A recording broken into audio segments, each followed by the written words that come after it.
بسم الله الرحمن الرحيم الحمد لله رب العالمين وأشهد أن لا إله إلا الله وحده لا شريك له وأشهد أن محمدا عبده ورسوله صلى الله وسلم عليه وعلى آله وأصحابه أجمعين. اللهم لا علم لنا إلا ما علمتنا وعلمنا ما ينفعنا وزدنا علما واجعل ما نتعلم حجة لنا ولا علينا وأصلح لنا شأننا كله ولا تكلنا إلى أنفسنا طرفة عين.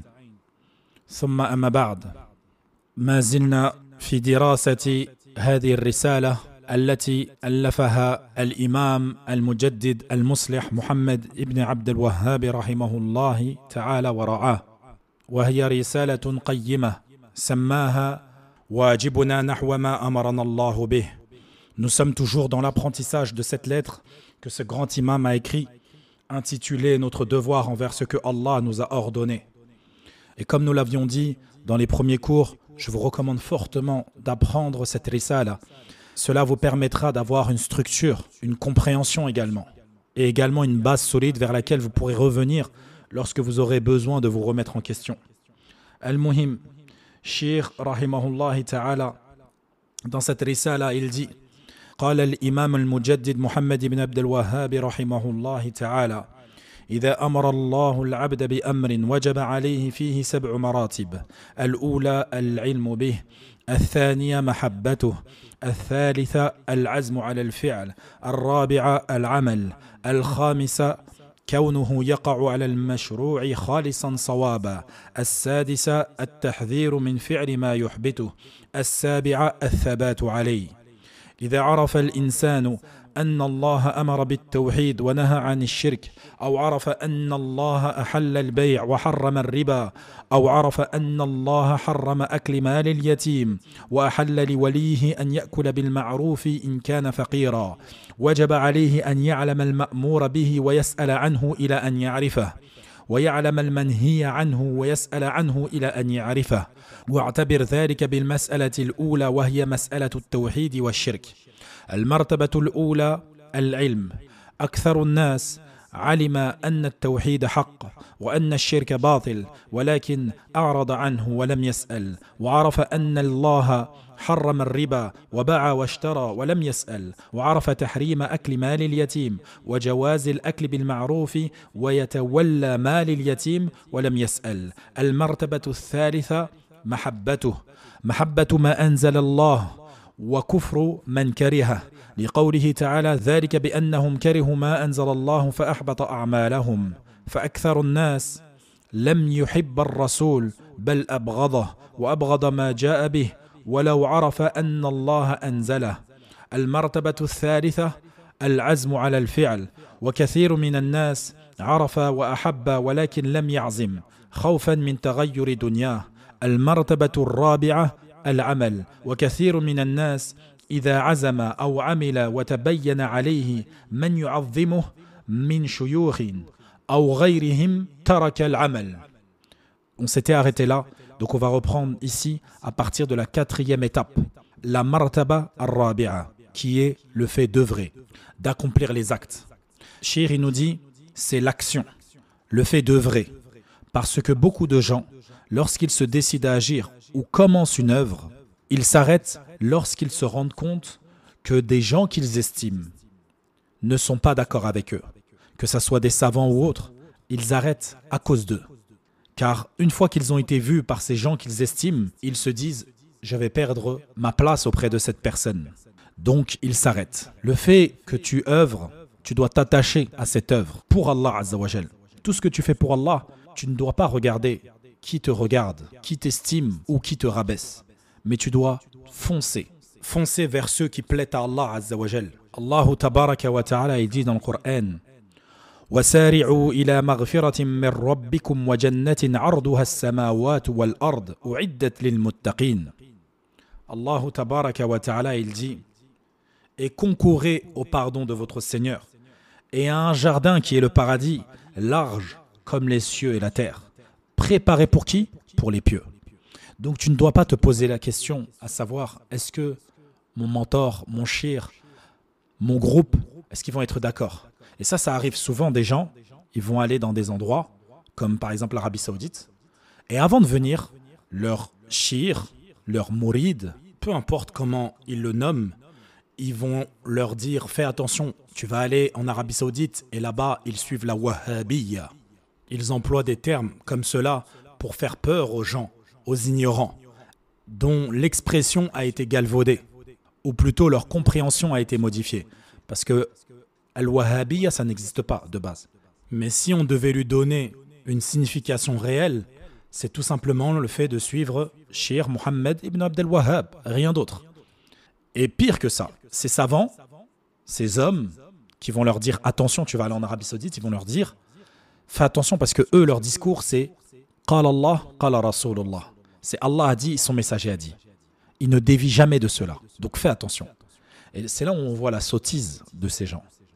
Parce que la religion, c'est Qala Allah, Qala Rasulullah, sallallahu alayhi wa sallam. Ala fahmi salaf al-umma. Et c'est rien d'autre. Celui qui est intelligent, il pourrait poser la question. Mais je ne comprends pas. Je suis le Coran et la Sunna, et vous me demandez de faire attention à la parole d'Allah et à la parole de son messager, à la compréhension des pieux prédécesseurs. C'est contradictoire.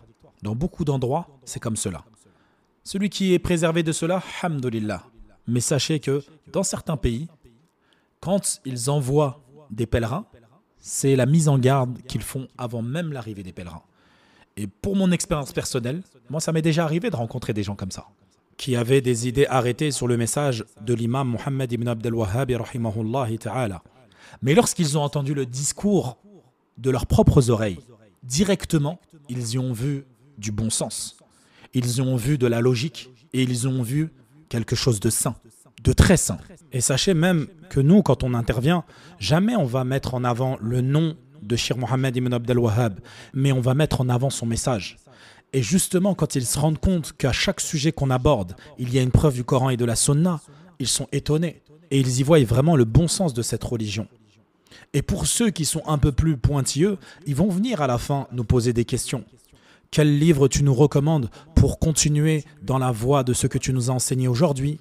Quel imam tu nous recommandes d'écouter? Et c'est là qu'on va mettre en avant les noms. Mais vu que la base de beaucoup de pèlerins, c'est l'ignorance, et qu'on leur a fait un travail en amont en leur faisant peur, la wahhabiyya, la salafiyya, la jamiyya, et j'en passe parmi les mots que les égarés ont mis en avant pour faire peur aux gens, au final, quand ils entendent nos discours, ils se disent, mais en fin de compte, c'est ça la religion.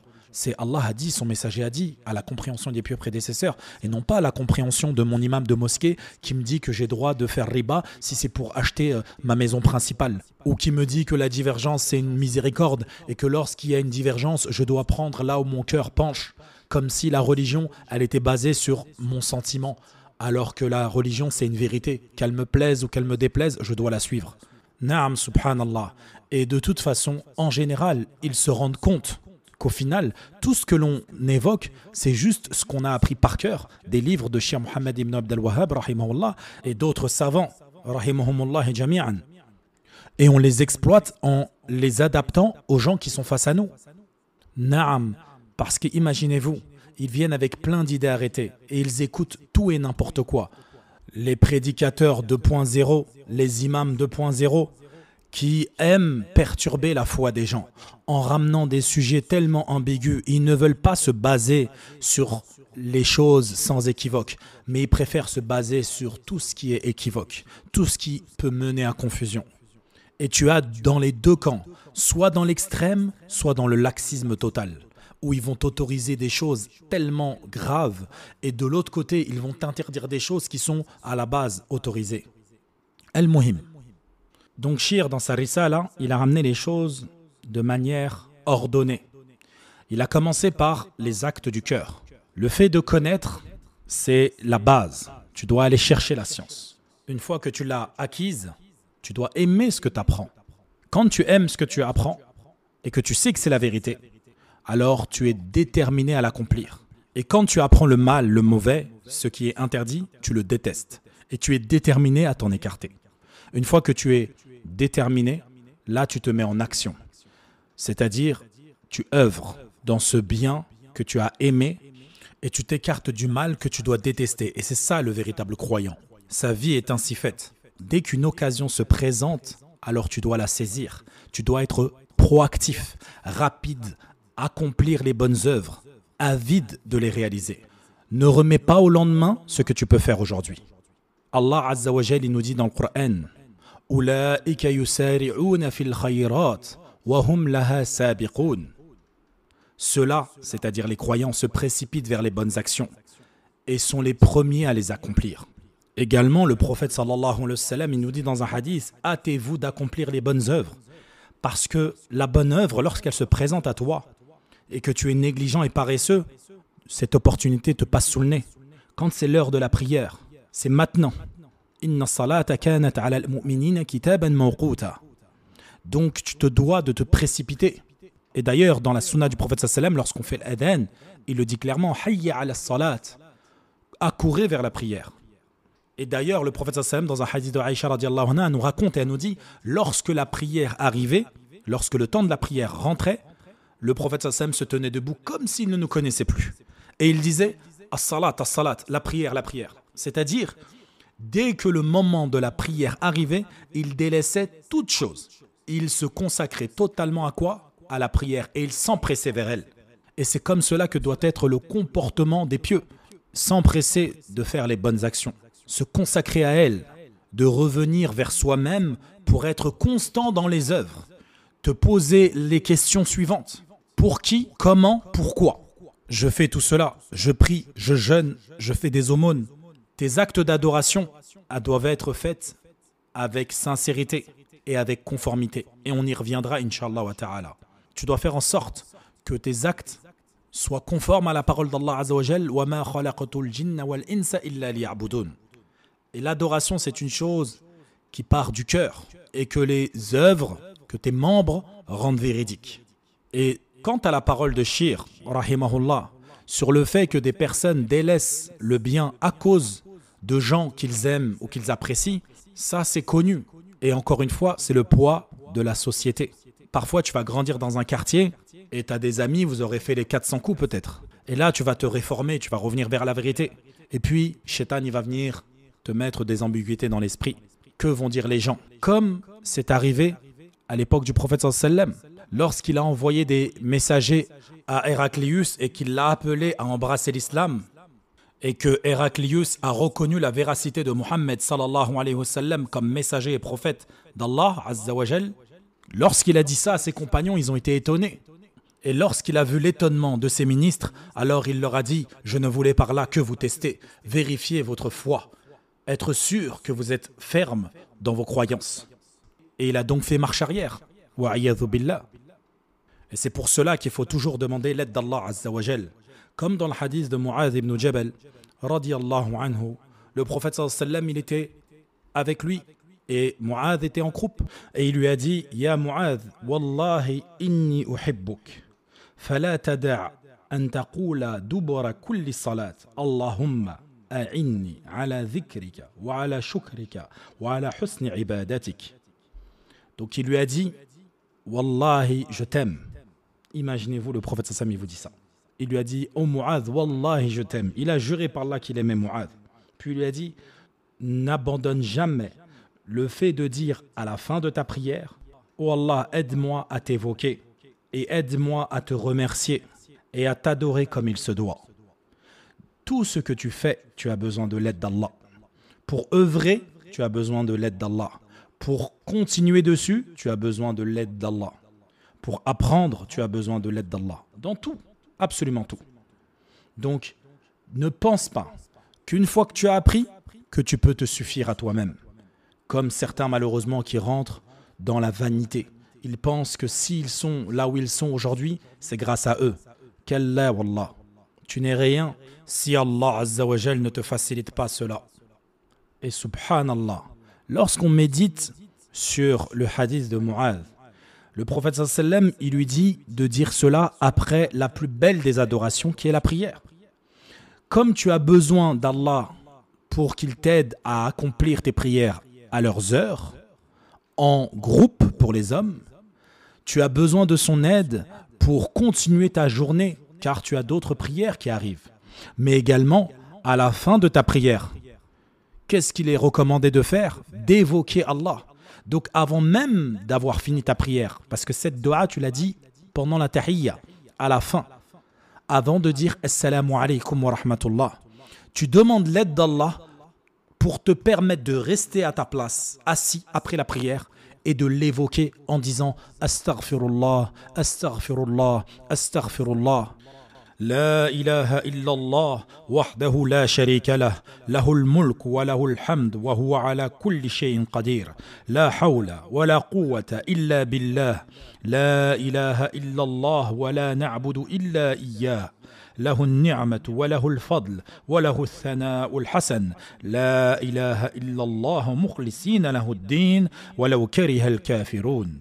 Rendez-vous compte, subhanallah, on vient d'accomplir la plus belle des adorations, qui est la prière. À la fin de cette prière, on lui demande de l'aide pour qu'il nous permette de continuer à l'évoquer. Et quand on l'évoque, on renouvelle l'unicité d'Allah Azza wa Jal. On refait ce pacte avec Allah Azza wa Jal de l'adorer lui seul sans associé et de se désavouer de tout ce qui est adoré en dehors de lui et de tout ce qui adore autre qu'Allah Azza wa Jal. Et on le loue car il mérite toutes les louanges et il est capable de toutes choses. Nous n'avons de solution, nous n'avons de force si ce n'est en lui. On reconnaît qu'on va l'adorer lui seul sans associé et que tous les biens que nous sommes et que nous avons, qu'ils ont été créés pour nous, viennent de lui et doivent être utilisés pour lui. Car il mérite tout cela. Il mérite la louange. Il mérite les plus belles formes d'éloge. Il mérite les plus beaux compliments. Nulle divinité en dehors de lui.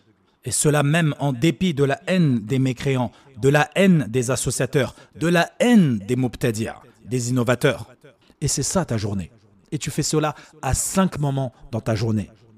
Et ces 5 moments sont des changements de situation. Le matin au Fajr, c'est là où le soleil se lève. Tu changes d'un état d'obscurité pour aller vers la lumière de la journée. Puis, en plein Dhuhr, lorsque la chaleur arrive à son paroxysme, puis voilà que ça redescend au Asr. Puis tu rentres dans la nuit au Maghrib, le coucher du soleil. Puis au Isha. Subhan al-Malik al-Quddus. سبحان الملك القدوس الله أكبر. فأكتفي بهذا القدر وأدعو بكنز من كنوز الدنيا. اللهم إني أسألك الثبات في الأمر والعزيمة على الرشد وأسألك شكر نعمتك وحسن عبادتك وأسألك قلبا سليما ولسانا صادقا وأسألك من خير ما تعلم وأعوذ بك من شر ما تعلم واستغفرك لما تعلم إنك أنت علام الغيوب. وصلى الله وسلم على نبينا محمد وعلى آله وصحبه وسلم.